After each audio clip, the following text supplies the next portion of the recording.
All right, so we are back for the final home run stretch here. We got Midpoint Marvelous, Facts Up, and we're going to cover Mania, who was in our first book, and Archangel, who was in our second book. So creators of Mania were Daniel Way and Francisco Herrera. And then that first appearance was way back in Venom #1 from 2003. So some interesting things about our Mania symbiote here. Which was cloned from a piece of the original Venom symbiote's tongue and obtained by the Ararat, A-R-A-R-A-T, Ararat Corporation. So yeah, you can look up them. They're never up to any good. Obviously, it's a named corporation in the Marvel universe, so they're sinister. But yeah, start reading the wiki from that point and just start reading, because it is a crazy goddamn story of basically a symbiote that was just devouring hosts before it ended up settling down with Andy. And yeah, so Venom, yeah, it's crazy, dude. I'm telling you, that wiki was a blast to read. I was laughing out loud. It was funny as hell. Yeah, I'm looking it up right now. Crazy story after crazy story. Venom was this symbiote Venom was bonded obviously to Flash Thompson at one point in time, who was acting as a substitute gym teacher in Philadelphia. One of Flash's students was Andy Benton, and was caught up in the basically the fight with supervillain Jack-O-Lantern, between Flash and Jack-O-Lantern. Jack-O-Lantern tried to kill her with poisonous gas. Flash sent what he thought was part of the symbiote to protect her, and it ended up bonding with Andrea rather than only protecting her from imminent death. So yeah, Flash sent a little bit over to protect her from dying from a Jack-O-Lantern bomb, and Andrea ended up bonding with the part basically Flash donated. But yeah, the Mania part like separates and goes back to this Venom symbiote, and it's kind of like a named part that can come on and off the costume at this point in time. So it's pretty weird. Crazy story behind it. Trevitt's reading it now. He's giggling in the background. That's what you hear. Yeah, it just eats things, and it really didn't settle down until it got with Andy and this hell mark like Damian Hellstorm has. I'm reading about that right now. I'm like, this is the coolest fucking shit ever. I was like, the fuck? She has the ability to conjure hellfire and summon and subjugate and control lesser demons. I was like, this is fucking dope. Yeah, they've gotten rid of that though. They've since cleansed it of that. It was a plot line in the Flash Space Knight story when he came back down to Earth towards the end. So yeah, I mean, it's still interesting, but yeah, it's calmed down. It's not so bloodthirsty and animalistic anymore. It's more chill. But I don't know what's going to happen when it hooks up with Lee. How cool would it be to have like a symbiote, to have like all Spider-Man's powers, plus you could like wear whatever you want, turn into whatever clothes you want. You don't really have to eat or anything. Clean it, laundry bill, it's pretty sweet. Yeah, nothing like that. And friggin', and you always have someone to talk to. There's always someone in your head like that you could have a conversation with, so you're never like bored or anything. Yeah. And then our second person is going to be Archangel tonight. And that's long, confusing storied history with regular Angel. Oh, yeah. And obviously originally created by Stan Lee and Jack Kirby. But Archangel's first appearance was in X Factor 23. That's in December of 1987, when Angel officially turned into Archangel. And just a couple crazy facts, because I mean it's a long, crazy history of Angel turning into Archangel and back and forth, and I just picked out a couple crazy tidbits. That is a long, confusing wiki in itself. Not quite as goofy and entertaining as Mania, though. It's not my recommended read of the week. Let's say that. If you feel like going insane, I would recommend reading Archangel's wiki. That's more along those lines. But a couple interesting things I picked out was, after being stabbed with the Celestial Life Seed at one point, both his Archangel and Warren Worthington personas were destroyed. The seed used Archangel as soil to grow a new person, resulting in the new Angel. So that just goes to show you one of the many like incarnations of just this regular human being, and that's gone back and forth between this evil entity, and then it continues to this day, but he has a little more control over it with Psylocke's help. You can see that in Jason Aaron's Wolverine and the X-Men. He's like he's a student again at the Xavier Institute because the slate has been wiped clean and he has to start fresh. Like he doesn't have any of his memories, like his memories. He's like a kid basically, so he has to learn everything all over again. Yeah. And then we got this other interesting thing here. Archangel was once injured very badly by then a horseman of the apocalypse named Famine. And Deadpool was the one that came to his aid. So this is interesting here. He was saved when Deadpool fed him everything in his pouches, including pieces of himself. So pieces of Deadpool himself helped bring Archangel back from famine at Famine's hands, I guess you could say, is what was going on there. If you want to get who, Archangel or Deadpool?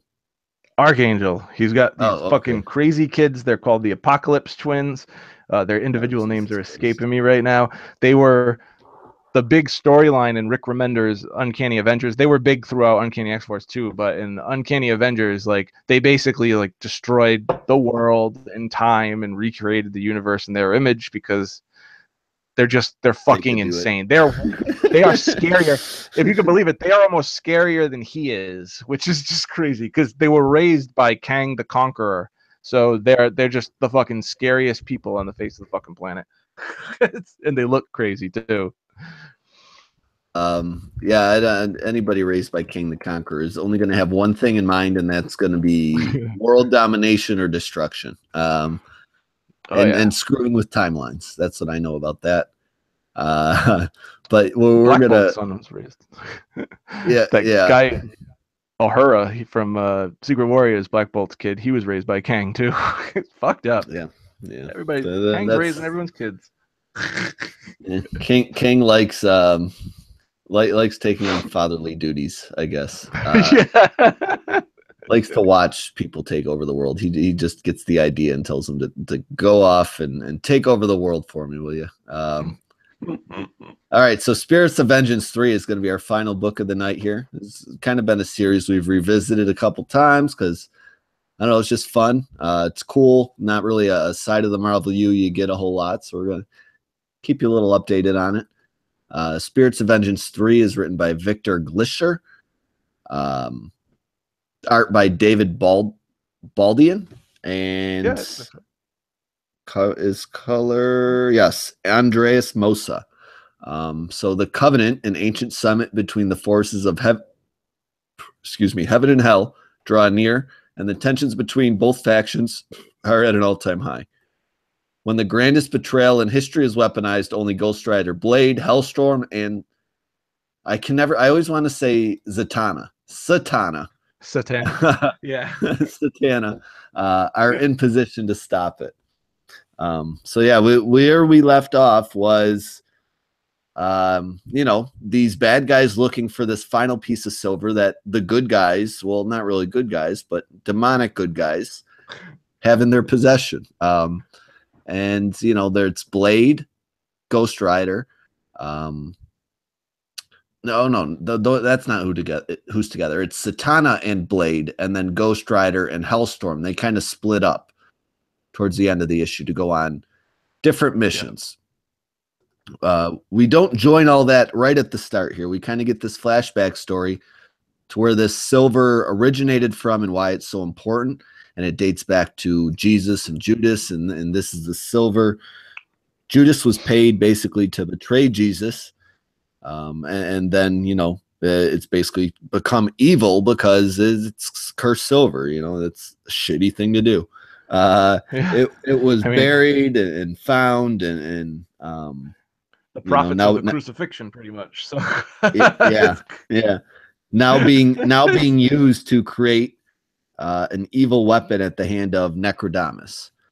And he needs this one final piece to make everything come together, and it can't happen without it. Is the gist of it all. I'm missing the point of I forget what the point of this key is at the very beginning. That's just getting down to this volcano, right? That's the key is to the vault of where the 30 pieces of silver were. Okay. Or the other 29 that's been kept and protected over time. Yep. That's right. Yep.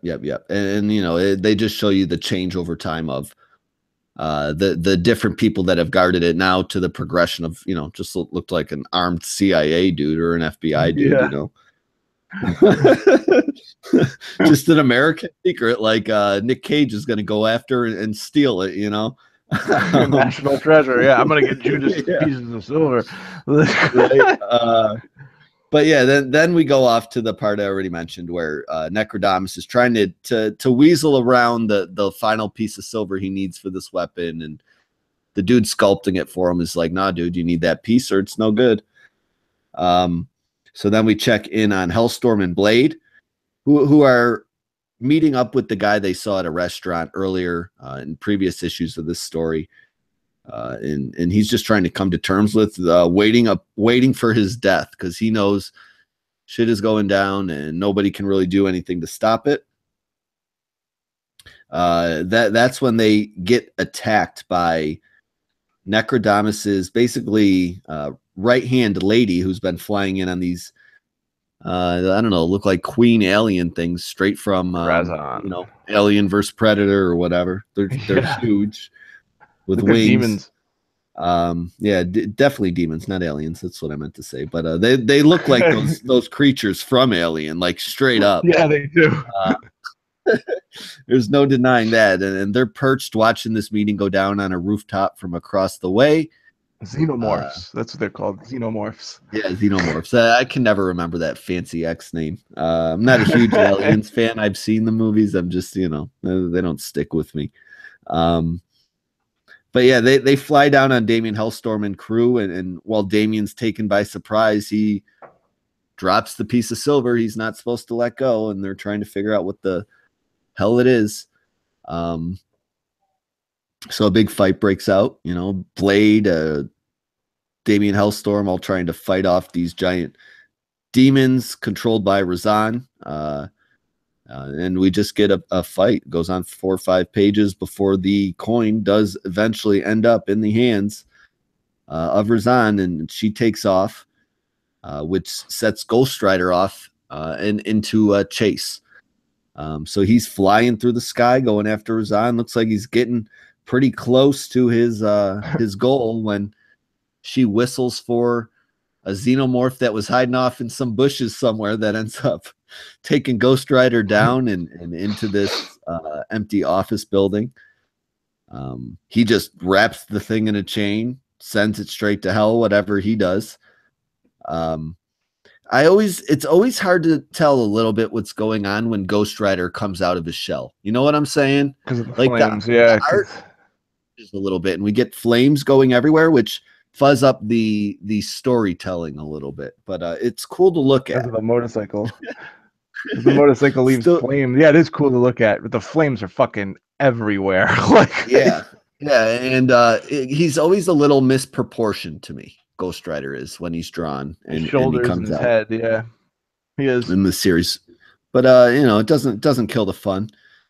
We go to check on Satana and Blade, who have approached this Forbidden City. I don't really know. They went across what, the River Styx or something. I don't know what river they went across. Something like that. Yeah, something like that. I think it's like a place in between, like hell. You know what I mean? Like right before you go to hell. Like the journey to hell, kind of like the purgatory of hell.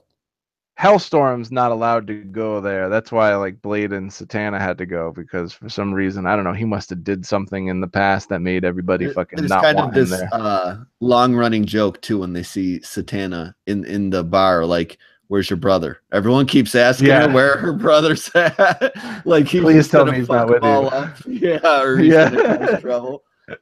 But yeah, her and Blade go in, and you know, I don't know why they're not so worried about Blade. He's not exactly, you know, citizen that minds his P's and Q's here amongst evil beings. And they're trying to get some information from this bartender. He's trying to tell them get lost. And these vampires end up confronting Blade. Like, yeah, what are you doing here, buddy? Blade pulls one of my favorite moves ever in action movies when it happens, and he just like crocodile Dundee's his ass right under the jaw, straight through the head. So he takes off, starts a fight with these vampires, and we see Blade mixing it up. He takes them all out. The fight stops. Satana ends up taking out the last one with the fire. Spell, yeah, just kind of like dirt off her shoulder. There you go, Blade. No big deal. Like it's nothing, yeah. And what? Go ahead. She just does it like it's nothing. She just throws her hand out and fire just fucking roasts the dude. Yeah.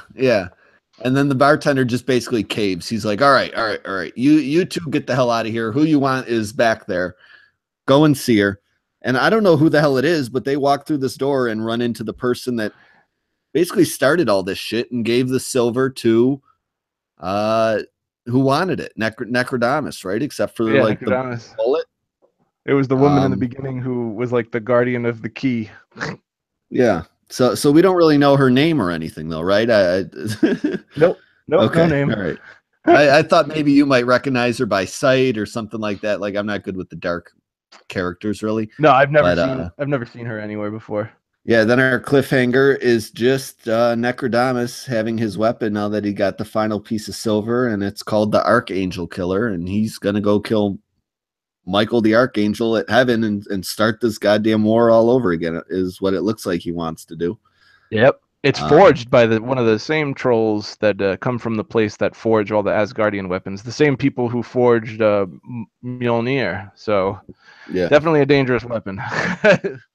Yeah, so that's where our issue ends. You know, as far as buy, borrow, or forget goes, I think we might have a clean sweep tonight because I really continue to enjoy this series. You know, other than my sole complaint, which is Ghost Rider, when he comes on the page, kind of things get just a little too funky, and it goes like Mike Del Mundo almost on you. Yeah. But other than that, like I really like the way the story is paced and the story that's being told. Like it's just kind of an interesting, reminds me a little bit of the John Constantine movie. Kind of like a story like that. A battle between heaven and hell occurring on Earth.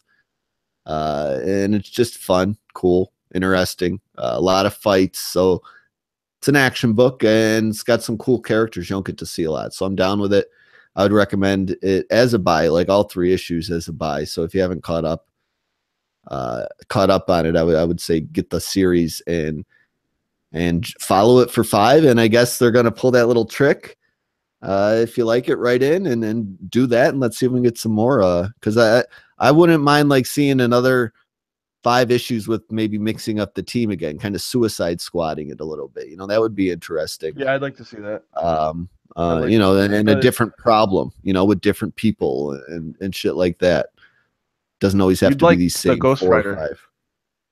Yeah, like keep one the is... same. Yeah, I wouldn't hate that. Like Ghost Rider gets on his bike, travels to a new location, deals with a new problem, you know. Sorry, I took a drink there. But yeah, what'd you think? Buy, borrow, or forget?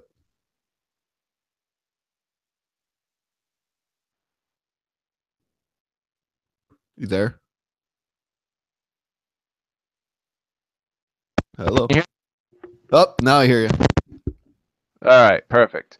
All right. I was like, there are 2 books that you'd probably like that are kind of like this, like Wars Between Heaven and Hell, but they're Ghost Rider books. 2 by Garth Ennis, and God, why am I forgetting? Clayton Crane.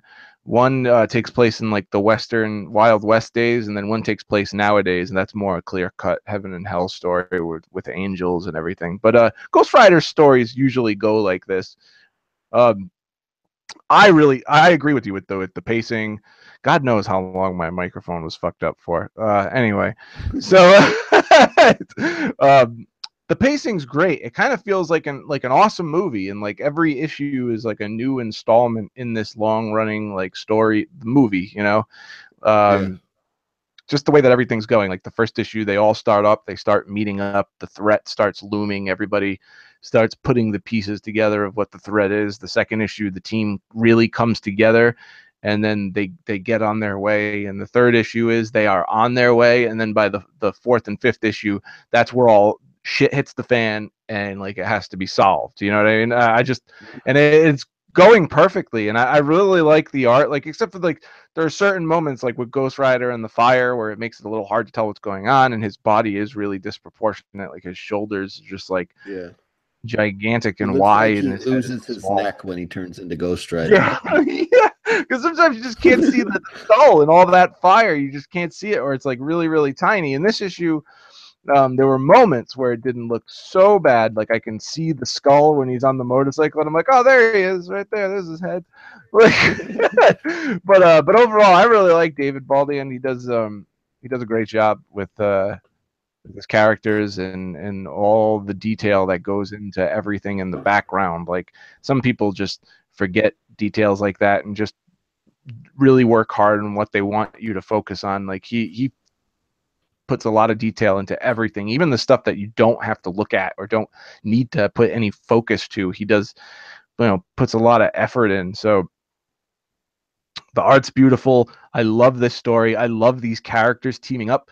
I hope out of this, it's a buy for me, and I hope out of this we either get another like an ongoing of Spirits of Vengeance, or like you said, another mini series or a Ghost Rider mini series where some of these people show up, or Hellstorm, like anything. Like I just want more of this world, and I think Victor Gischler is a good guy to put towards this part of the universe. I think he did a great job with this story, and I don't think he would do a bad job with any of the other characters if he did a side mini series. So I think keep him on it and just do more of this, because it's a lot of fun, and it's refreshing. Go run into the other Ghost Rider and figure out what he was doing in Legacy. How about that?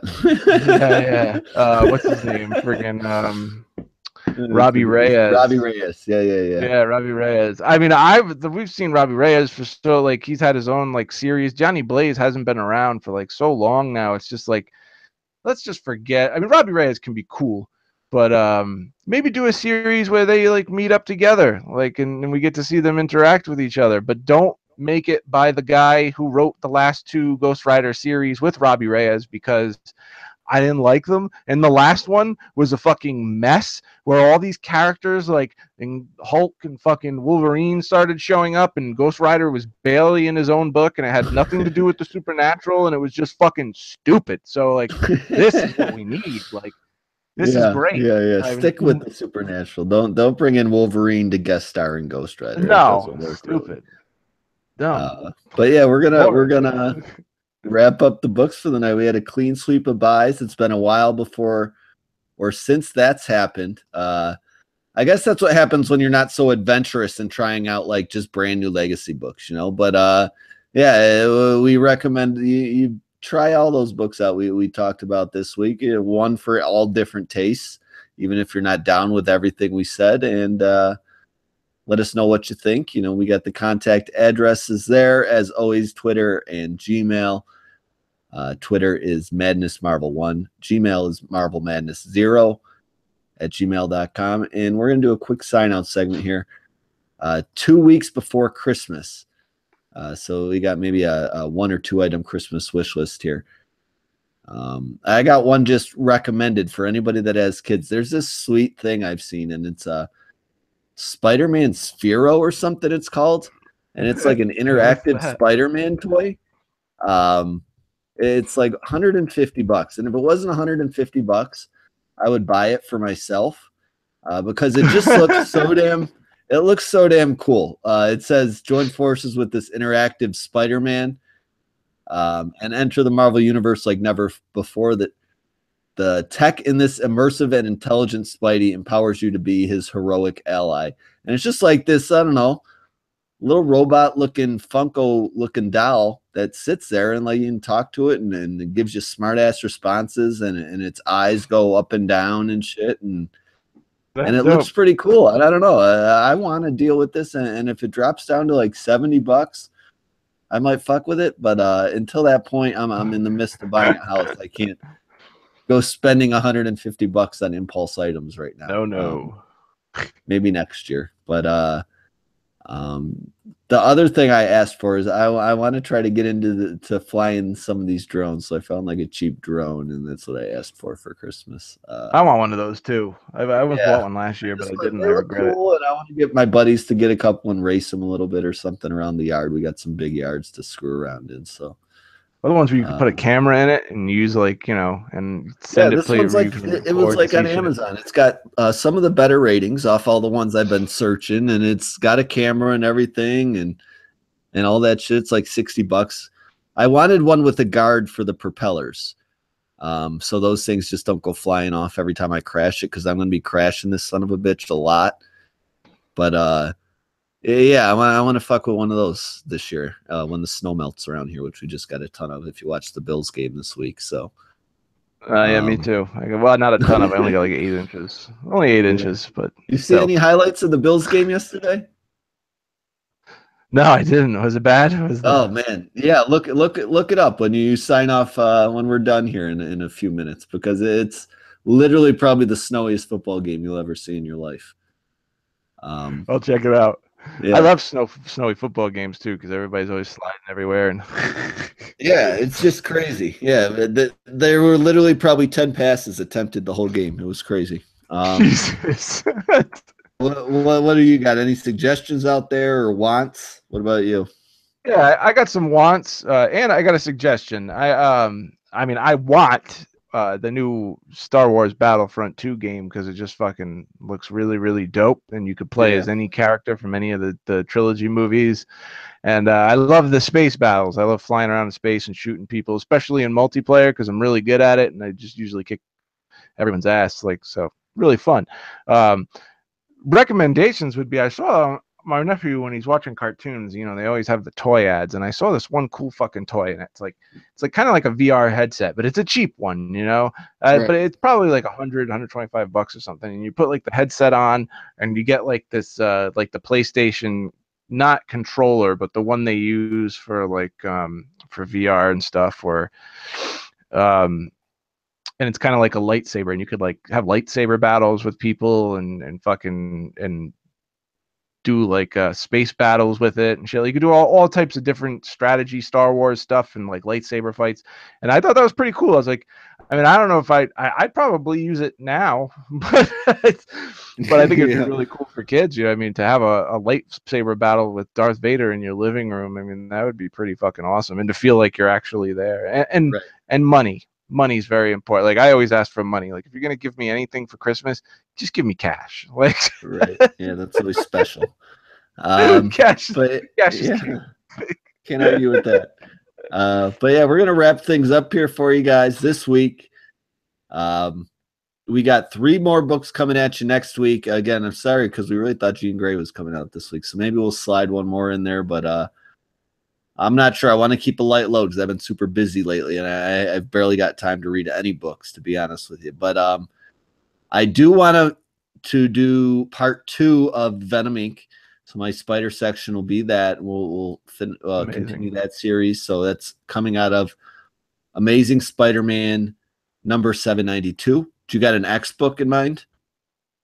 I'm going Inhumans this week, because it's the last issue of Royals. Okay. And there's also something, Marvel 2-in-1 is on the list for this week. Number 1 is on the list for this week and next week. So I don't know when it's actually fucking coming out. I think it's coming out next week. I just saw previews. It's not listed on previews this week. It's on for next week. So all right, so next week. But yeah, we'll cover that one next week for sure. Yeah, because that looks pretty fun. But yeah, Royals, because it's the last issue of Royals number 12, and I don't. It's not exactly the conclusion, because that's going to be the end of days one, but close enough. Yeah. And then for the hero book, I was debating because it is the week the Star Wars movie comes out, correct? So we're either going to do I already have my tickets. Star Wars 40 or I'll throw a poll up this week for the hero book, and the listeners can decide what hero book you want to hear, because I don't really have strong feelings about any of the other books either way. No, it's kind of Daredevil. It was a Deadpool. tough week for me to really pick one, and Deadpool's winning our Marvel. We could do Star Wars. Yeah, you want to just do Star Wars? Whatever. Yeah, let's do Star Wars. I'm caught up on it, so. Yeah, so you can help me out, because it's part 3 of a series. I didn't really want to know if I wanted to commit to that, but we'll do Star Wars anyway. And if Deadpool, which is winning the Marvel Minute poll right now, ends up winning, I will throw that in as an end segment. So you might have 4 books next week anyway. So that's what you guys are going to hear from us next week, but we're going to wrap things up for episode 32. Appreciate you listening. You guys know where to find us, so holler at us throughout the week. We're there for you. Keep me busy at work. I got 9 hours a day to kill. So I will talk to you guys next week. Peace out. Later. Peace.